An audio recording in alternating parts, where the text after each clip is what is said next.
Welcome back to another edition of the Creator Spotlight. Today I have the CEO of Boisson, Arie Gurevitch. Welcome, Arie. How are you doing today? Doing great. Yeah, thanks for having me. Absolutely. So we met down in Canada DataCon this year in Miami, and funny enough, we both happen to live in Delray, and yeah, we're still doing this virtual. Small world, huh? Yeah, it was my first event in that beverage category. I thought the event was great, and you know, uh, great networking opportunity. And exactly like you said, we end up meeting, and we're neighbors essentially, live just down the street from each other. So that was pretty cool. Yeah. So, like you mentioned there, it's your first conference in this space, but your career spans a little over 20 years in the beverage alcohol industry, working for giants like RNDC, Southern, and launching your own business as well. So, how did the opportunity to become CEO at Boisson come about? Yeah, I mean it's been a really interesting journey. I think like most people's careers, they're not always exactly as planned, and I think that truth for sure here as well. As I started, I was actually in the nightclub business and on the west coast of Florida near Tampa in my early 20s, and was going to school at the same time. And when I graduated, I had an MBA, and being out till 4 in the morning, closing the bars, was not really conducive with family life and really getting more serious about my career. So I was hired by NDC at the time, which is now RNDC, and I took a role as a sales rep there, and moved my way up through that organization. Really learned tremendous amount about beverage alcohol and distribution here in the U.S. It was an incredible experience. Met a lot of great people and worked alongside of you know some amazing people in the industry. I saw the industry evolving. Um, and about, I think it was 10 or 12 years later, I felt like I wanted to start to understand different tiers of the industry, and I went to work for Palm Bay, which was an importer supplier. Again, great learning experience, great team. Learned a tremendous amount about wine and importing, and all the while you could kind of see the evolution of technology being more and more incorporated into the alcohol distribution industry. And in search of a solution myself as a distributor, I came across a company called Provi that was helping automate the order process and really streamlining and creating efficiencies both for retailers, sales reps, and distributors. And so I actually heard them on a I remember I was listening to a podcast. I think it was Burkhard Nessen's podcast, Rabobank, and Mm-hmm. they were interviewing Taylor and Nathan from Provi. So I reached out to them, short like later that day.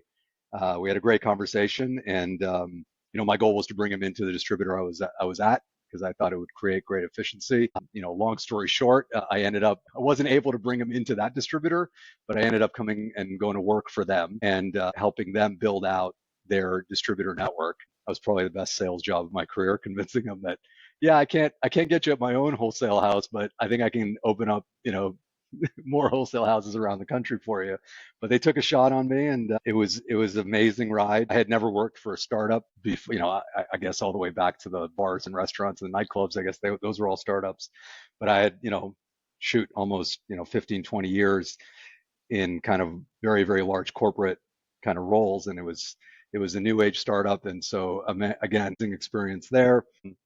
Nathan went off to start a e-commerce team at Southern Glazers. And it was a number of years later, he and I, kind of crossed paths and connected down in Fort Lauderdale. And he told me that they were going to grow that team, and this was, right, kind of like during COVID, where everything moved to digital. It was a huge swing into this category, and I'd always admired what Southern has been able to do in the industry, and was very comfortable working with Nathan, and thought he was an incredible leader and individual in the business. So came over, worked with an amazing team at Southern under David Chaplin, met a tremendous amount of cool people, and then a recruiter called me about an opportunity to actually, start to actually run my own companies for a family office. And it was a company called Studio Beverage Group that was operating in the direct to consumer space, and that was literally probably the only corner of the business that I hadn't spent time in, because I was basically within every tier,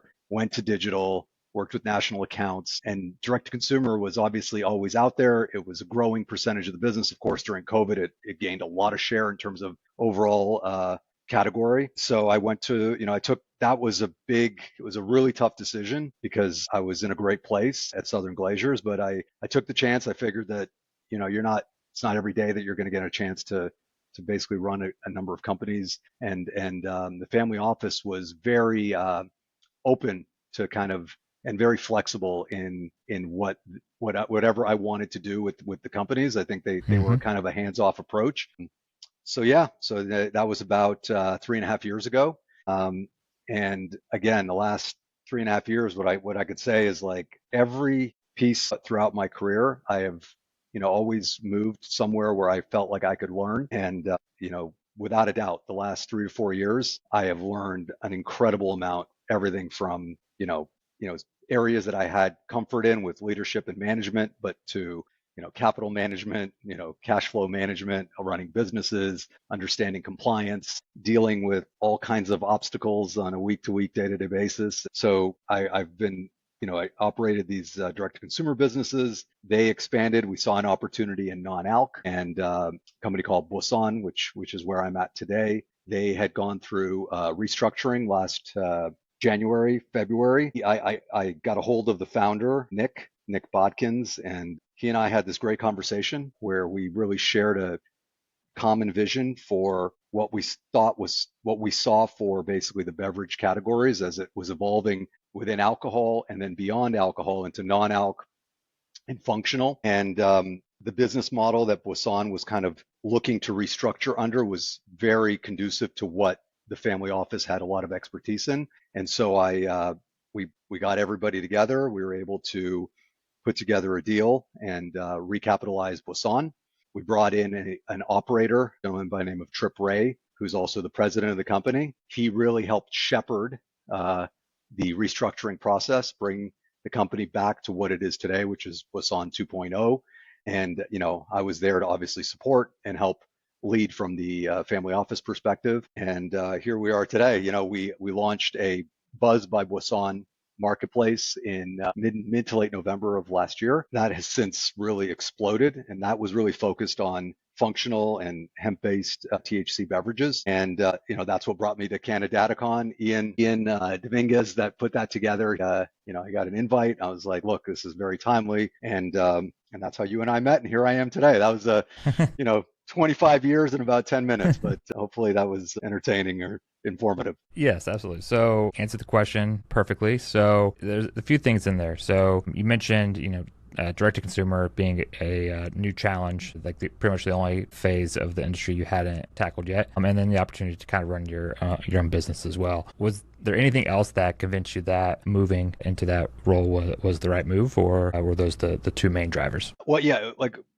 two drivers. Obviously, there was a financial component. When you Yeah. have an opportunity to run some businesses, it's kind of you're betting on yourself. Hmm. Yeah, and you got to look in the mirror and you got to give up a lot of security and take a gamble on your ability to potentially build something that has value beyond, what it had as you came into the business, and just balance that with the risk. I spent a lot of years working, right? So I mean, it was a tough decision. Like, I don't know if it's ever an easy decision, but yeah, I think that with the combination of learning, it was just like, look, I don't know how many chances you have to do that throughout your career. I just felt like it was the right time to take that gamble. And you mentioned that you sat down with Nick Bakens, and you guys had a common vision. So obviously, the original concept was building out some retail stores as well as the online marketplace. As far as I know, you guys have shifted completely away from the retail presence, and you're focused solely on the online marketplace. And what else was that common vision for Boisson 2.0? Yeah, so I think that it was interesting. Like 1.0 was really born during a time when the economic environment was really conducive and easy to raise capital. Capital was very inexpensive, and the market was really focused on growth. And I Hmm. think the plan for the first business was really like the shortest path to growth and to revenue growth was opening more brick and mortar locations. It's very costly, but yes, it does drive growth. And then I think as the environment changed and cash became much more constrained and more expensive, there was a really fast shift to profitability. And I think that concept itself was probably one of the primary reasons that the first version of the organization needed to restructure, is because it just wasn't built to get to profitability in such a short period of time. So Hmm. Nick and I talked about that, and we looked at what pieces of the business were most efficient and provided the shortest path to growth and profitability. And we identified that as one is the e-commerce marketplace, where they had a real foothold in kind of the U.S. market. They were the largest, very very well known marketplace for consumers to discover the NA beverages category. And then there was this kind of component of being a platform for brands, and providing services that shepherds NA brands into the US market, because it's just super interesting. This category, yes, it's NA, and I guess you could think of it as it's just a traditional CPG category, but it's really not, because as you think about where these products are eventually going to end up, is most likely they're going to end up in the wine and spirits aisle of your grocery store or mass market uh, retailer. They'll probably end up on Amazon. And so if you think about that the path that the brands need to take is probably quite similar to beverage alcohol, with the exception of Amazon, obviously. But in just to getting into brick and mortar, it's going to be a very similar path to the way that alcohol moves. With a background in beverage alcohol, I felt like we could also build an import business where we bring in brands from all over the world that are really innovative and cutting edge in the NA category, and provide them with a path to every channel of the US market. And this is all a work in progress. Like, this happened, mid last year. We really got going through the holidays. And we're currently now, we operate a wholesale channel where we ship direct to retailers all over the country. But I think as part of the next phase, we're seeking, a partnership with a number of beverage alcohol wholesalers where we will manage a Boisson portfolio within that wholesale network, right? So we'll support the sales teams, we'll work with retailers, and we see that as a real key component to building this category, because sales reps, we all know they have a tremendous amount of products to sell. And they do the best they can, but it's very hard to represent massive portfolios. Secondly, this is very new, and so there's a lot of unknowns here. Retailers themselves don't really know what products to carry, how they apply to their businesses, how to best incorporate them and have them reflect the ethos of the account itself. So I think having a expert in the marketplace to work with the wholesale reps and the retailers to build out this category within each retail outlet, whether it be an off-premise outlet and have a section there that bundles together products so people can make a Negroni or a dark and stormy and have a non-alcoholic product, and seeing all the products necessary to make that, or in an on-premise account where you take whatever thematic approach they have within the account and create a section of their menu that has actual non-alc products that have interesting ingredients other than, what I see a lot currently is that restaurants are really just using ingredients that they already have behind the bar to create something, and a lot of it is very high quality, fresh squeezed juices, etc.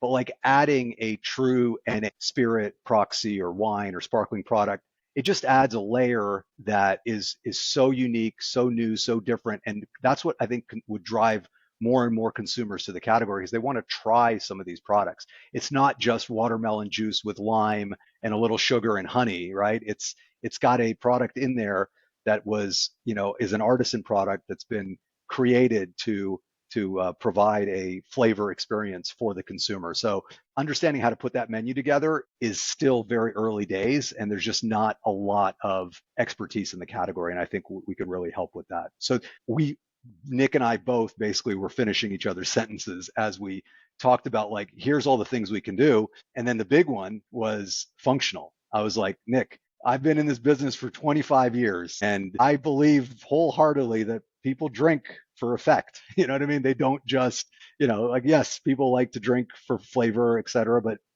there's a large proportion of people that consume alcohol for the relaxing and the effects that it provides. So this functional category is super interesting because, like, you now have theoretically all the kind of healthier benefits, lower calories, less, no hangover, but there's also an effect and a component that adds feeling as you consume these different types of beverages. So, and he was like, yes, it was something that we didn't do in the first version, and something that we certainly want to look at moving forward. And that's kind of how Buzz was born.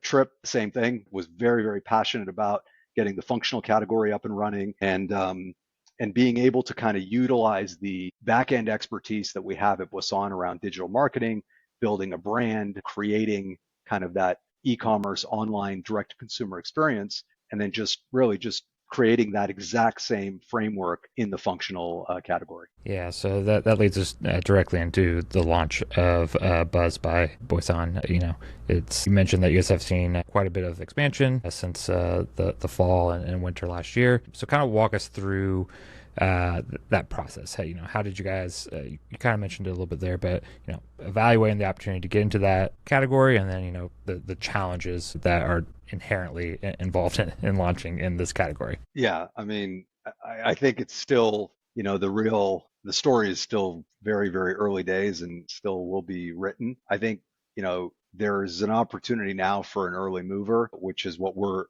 trying to establish a foothold in. I mean, I think we understand how to build and how to run a marketplace with the .co, but even previous to that, coming back from the family office businesses that were running a large number of direct-to-consumer wine clubs, et cetera, retail, sites. We're very comfortable with direct-to-consumer. With NA and Boisson.co and the NA marketplace, it was actually easier to operate because you weren't restricted with the same regulations that we had for direct-to-consumer wine, for example, right? Which again, we knew how to navigate that and how to do that in a compliant way, but not having to focus on ASR and things like that were required with wine. The NA category was much easier to navigate. Now you move over to functional, and we think about it. I'm already thinking about it as the same way that we looked at alcohol, where we want to make sure that we are taking all the precautions necessary, that as this category becomes more and more regulated, we're already set up to facilitate that for the direct to consumer channel. And I've met, some amazing brands that, in talking to them, everybody I think in this category, even in Canadaticon, share that view. Is that like, look, we welcome the regulation. We just want to understand what it's going to look like, right? And we want, I think, as a category, every brand really wants to ensure that they keep the direct to consumer channel open. In my mind, this is key. It's great for wine. It's very difficult for beer and spirits because that channel is not really open in those beverage categories. What happens there is you create a tremendous bottleneck for brands to be able to get access to the market. And it puts a lot of strain on wholesalers because they can't bring in every single product that's out there. And then the brands just basically a lot of times won't have a path to market. So direct to consumer is key. Listen, the 3-tier distribution or just like brick and mortar distributors are always going to be the primary path to market because they're just more efficient, right? Like we see it today. We talked about how do we see Boisson, right? We're looking for a distributor because shipping direct into the retail channel is not efficient. It's not efficient for us. We've gotten to a certain size where we need to get the efficiencies that a local distributor can provide. So again, building out Buzz in November, we took that approach. We created a compliant age gate on the site. We are watching very carefully as kind of federal regulations unfold, make sure that we're following lockstep. So we're a lot more careful and deliberate in how we operate the Buzz site, also around what you can and can't advertise, how you can deploy digital marketing. It's completely different for what we do in the functional space than what we do in the NA space. So yeah, those are key differences, but fortunate for our team is we've got a tremendous team that are experienced operating in both environments. So we're just really lucky. We put together a really good group of people, and we've got a supportive family office. We're very, very bullish on kind of what the category and the opportunity looks like moving forward. Yeah, that really leads directly into my next question is, where do you see the biggest opportunities in the alternative beverage space, whether it be functional or NA, over the next, let's call it 3 to 5 years? Yeah. And again, like, if you ask Nick that question, I think, Nick and I also see it the same way. And what I think, if we're going to walk into a bar 5 years from now, I think people are going to have non-alcoholic options. They're going to have alcoholic options. And in between, they're going to have low alc options. They're going to have some functional options. So it's just really the consumer is just going to have a lot more choice in what they want, what they have to consume at any particular account and environment, right? So I think there's this Right, right there, real quick. Ari, sorry to cut you off, but when we talk about all these different options, and with functional being a whole nother category altogether, plus obviously NA kind of competing with the alcoholic side of things, and these on-premise accounts in particular, there's only so much menu space and there's only so much refrigerator space. When you mention all these different categories, do you see the alcohol menu getting smaller, or only kind of adding one line item that's called like one non-alcoholic spirit, one THC beverage, one NA beer kind of situation? Or will the alcohol menu get just call it 3% smaller? Yeah, I think this look, if it's going to stay relative and basically if the menus basically stay the same size, then yes, it's going to take share from alcohol. But really, I think, we're already seeing bartenders are now mixologists, right? So a Mm-hmm. mixologist can really be a mixologist here because now they can maybe make a Negroni with a non-alc gin, but a full strength vermouth, and so you have like a 5% Negroni that has a tremendous amount of flavor and still has an alcoholic component. So I don't know if that's taking share from alcohol because there's still alcohol in the cocktail, but it's also including an NA. So combining those two products. As far as functional, I think there's, depending on how, the regulations pan out, like are you going to be able to have something that has adaptogens and mushroom components, and are you going to be able to add an alcoholic component to that? Can you add a, you know, hemp derived THC component to that beverage, which we're seeing in a lot of these RTDs?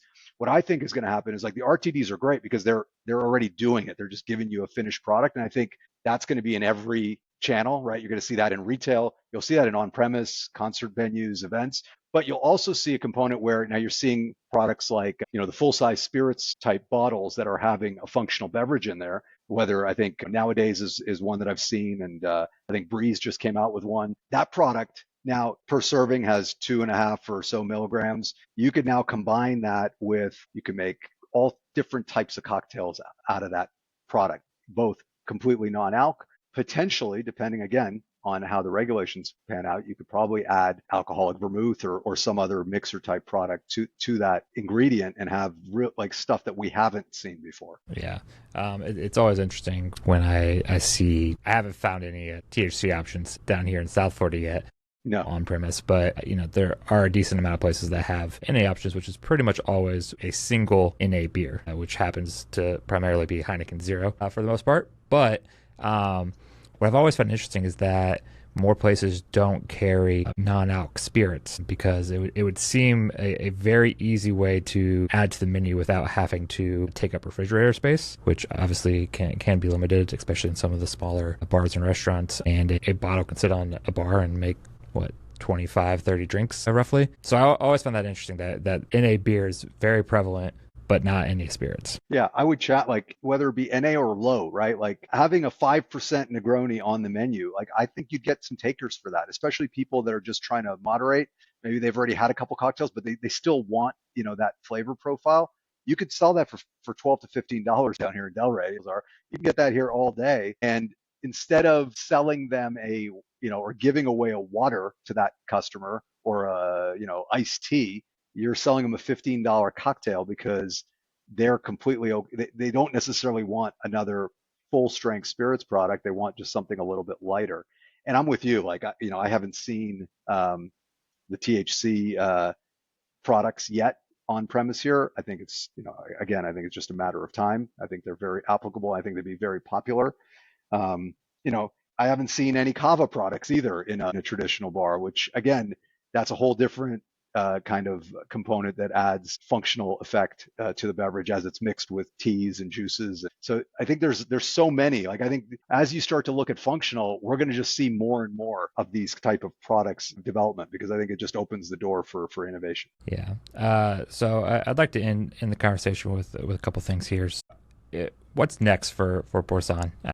If we have this conversation in December of 2025, what does the outlook look like for you guys? Yeah, I think I don't have a crystal ball, but our plan throughout this year is to really build out the wholesale channel where we have a very efficient path to market for our imported products and our the brands that join the Boisson wholesale program. I think we have a partnership with either a national distributor or a number of regional distributors that have us supporting all the major markets in the US. I see Buzz being going from, I think today already it's somewhere in the neighborhood of 5% of our .co business or our NA business. I think both sides continue to grow, but Buzz becomes more like a 35%, much more material in size in comparison to the NA marketplace. Yeah, I think like those are our goals for this year, and beyond that, I think we're going to continue to see new products coming in from all over the world that are gonna really push the quality boundaries. Like beer, like you mentioned, beer is actually like if you grab the Heineken 0.0, they taste very, very close to the actual alcoholic products. I think on the NA side, as the second, third wave of wines and spirits come out, I think you're going to see similar improvements in terms of quality and taste profile. So I think the category is going to grow, and we look forward to growing with it. So that's at least where we're putting our bets. Yeah, as we were discussing down in Miami, the wine has a way to go. Yeah, yeah. I mean, I'm a wine guy, right? Like I spent 20 years in the wine business. It has a way to go, but there's a lot of smart people working at it, and a lot of interesting stuff that we see coming down the line. I look forward to it. And for the listeners and subscribers, how can people learn more about Boisson and Buzz, and how can they best support you guys? Yeah, I mean, Boisson.co, BOISSON.co is our primary site, or Buzz, BUZZ by Boisson.com is the functional site. You could Arie Gurevitch on LinkedIn is a great way to catch up with me. So any of those ways, there's plenty of contact us opportunities. Would love to get feedback and hear about new brands and new products. So please reach out, and we'd be happy to talk to you. Well, thank you so much for your time, and until next time, guys, cheers. Thanks, Lars.